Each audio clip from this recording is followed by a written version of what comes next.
Mari kita bersatu dalam doa. Selamat pagi Tuhan Yesus. Terima kasih untuk malam yang telah berlalu dan pagi ini kami boleh bersama bersekutu sebelum memulai pembelajaran selama 1 hari ini. Kami rindu untuk mendengar sapaan-Mu yang menyejukkan hati kami. Bersabdalah Tuhan, kami siap mendengar. Amin. Bilangan 14 ayat 40 sampai 45. Demikianlah firman Tuhan. Dan keesokan harinya bangunlah mereka pagi-pagi, hendak naik ke puncak gunung sambil berkata, "Sekarang kita hendak maju ke negeri yang difirmankan Tuhan itu. Memang kita telah berbuat dosa." Tetapi kata Musa, "Mengapakah kamu hendak melanggar titah Tuhan? Hal itu tidak akan berhasil. Janganlah maju, sebab Tuhan tidak ada di tengah-tengahmu, supaya jangan kamu dikalahkan oleh musuhmu. Sebab orang Amalek dan orang Kanaan ada di sana di depanmu, dan kamu akan tewas oleh pedang. Dari sebab kamu berbalik membelakangi Tuhan, maka Tuhan tidak akan menyertai kamu." Meskipun demikian, mereka nekat naik ke puncak gunung itu. Tetapi tabut perjanjian Tuhan dan Musa juga tidaklah meninggalkan tempat perkemahan.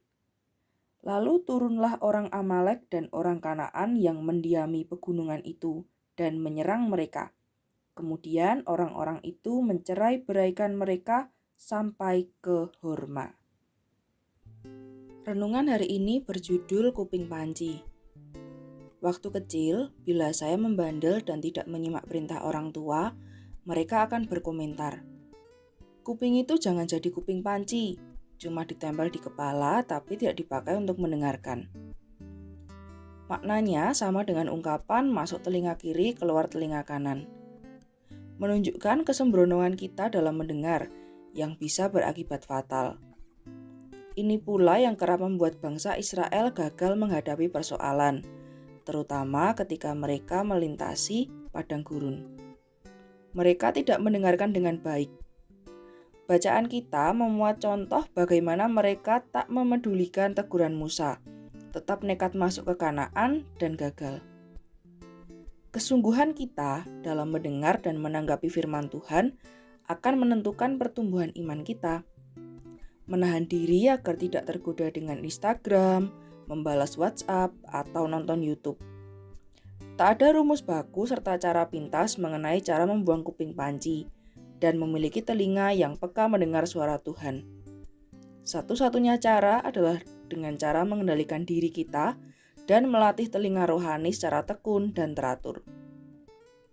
Pertama, kita perlu mengambil waktu untuk menyendiri dan mencari suasana sunyi, agar kita punya situasi kondusif untuk mendengarkan suara Tuhan yang lembut.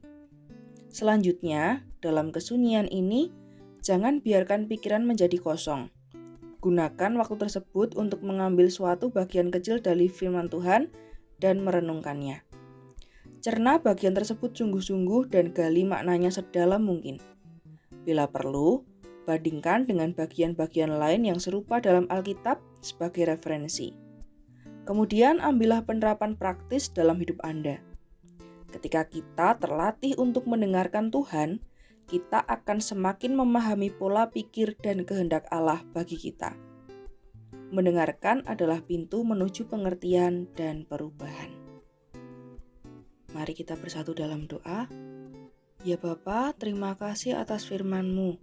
Kami boleh diingatkan untuk menjadi pribadi yang peka dalam mendengar suara-Mu.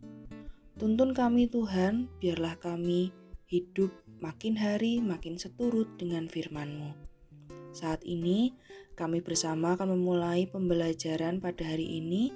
Berkati Bapak Ibu Guru yang akan mengajar, siswa-siswi yang akan menerima materi, dan karyawan yang membantu jalannya pembelajaran. Doa ini kami serahkan ke dalam tangan pengasihan-Mu, ya Yesus, Tuhan dan Juru Selamat kami yang hidup. Amin.